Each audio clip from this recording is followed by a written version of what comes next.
ಇಲ್ಲ ಇಲ್ಲ, ನಾನೇ ಈಗ ಅಧ್ಯಕ್ಷ. ಮೊದಲು ಸಂಪರ್ಕ ಇತ್ತು ಬೆಂಗಳೂರು, ಇನ್ನೂ ಹೆಚ್ಚಿನ ಸಂಪರ್ಕ ಆಯ್ತು ಈಗ.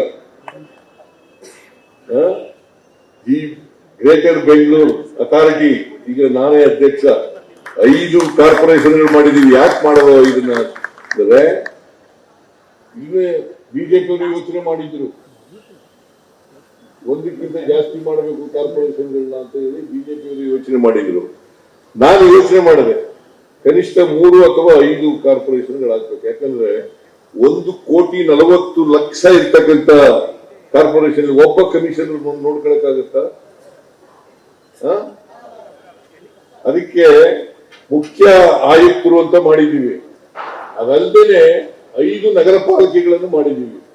5 ನಗರ ಪಾಲಿಕೆಗಳಿಗೆ 5 ಕಮಿಷನರ್ಗಳಿದ್ದಾರೆ. ತಪ್ಪಿಬೇಡಿ ನೀವು. ನೀವು ಕಾರ್ಪೊರೇಟರ್ ಆಗಿದೆ ನೀನು ರಾಮಚಂದ್ರ, ಈ ಕ್ಷೇತ್ರದಿಂದ ಆಗಿದೆಯಲ್ವಾ? ಒಬ್ಬ ನೋಡ್ಕೊಳಕದ್ದ, ಒಬ್ಬ ಮೇಯರ್, ಒಬ್ಬ ಕಮಿಷನರ್ ನೋಡ್ಕೊಳಕದ್ದ? ಅದಕ್ಕೆ 5 ಮಾಡಿರೋದೀವಿ. ಇವು ಏನು ಬೆಂಗಳೂರು ಕೆಂಪೇಗೌಡರು ಕಡಿದಂತ ನಗರನ ಡಿವೈಡ್ ಮಾಡಿಬಿಟ್ಟಿವಿ. ಡಿವೈಡ್ ಮಾಡಿಲ್ಲ ನಾವು. ಆಡಳಿತದ ದೃಷ್ಟಿಯಿಂದ ಒಳ್ಳೆ ಆಡಳಿತ ಕೊಡಬೇಕು ಅನ್ನೋ ಕಾರಣಕ್ಕೋಸ್ಕರ 5 ಕಾರ್ಪೊರೇಷನ್ಗಳನ್ನ ಮಾಡಿರ್ತಕ್ಕಂಥದ್ದು. ಒಬ್ಬ ಆಯುಕ್ತರು ಇದ್ದ ಕಡೆ 5 ಕಡೆ ಆಯುಕ್ತರು ಇರ್ತಾರೆ. ದೊಡ್ಡದು 1,40,00,000 ಇರ್ತಕ್ಕಂಥ ಕಾರ್ಪೊರೇಷನ್ ಒಬ್ಬರು ನೋಡ್ಕೊಳಕ್ಕಾಗತ್ತ?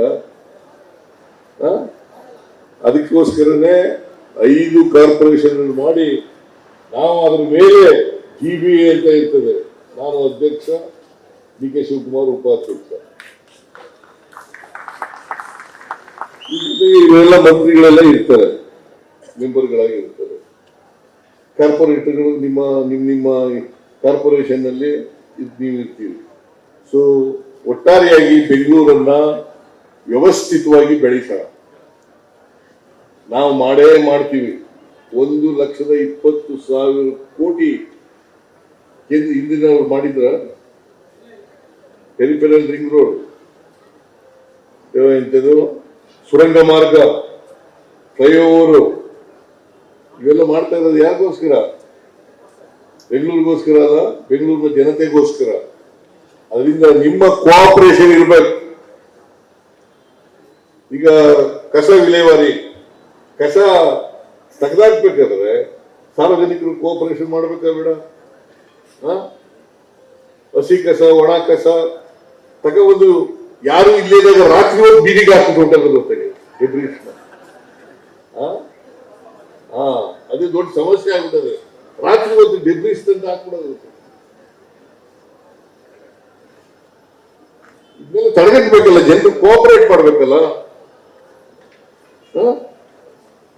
ಜನರು ಸಹಕಾರ ಇಲ್ಲದೆ ಹೋದ್ರೆ ಬೆಂಗಳೂರನ್ನು ವ್ಯವಸ್ಥಿತವಾಗಿ ಬೆಳೆಸಕ್ಕಾಗಲ್ಲ.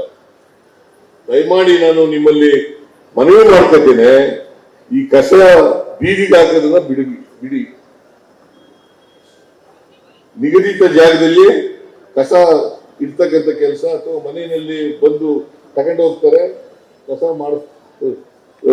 ವಿಲೇವಾರಿ ಮಾಡ್ತಕ್ಕಂಥ ಕೆಲಸವನ್ನು ಮಾಡಿ.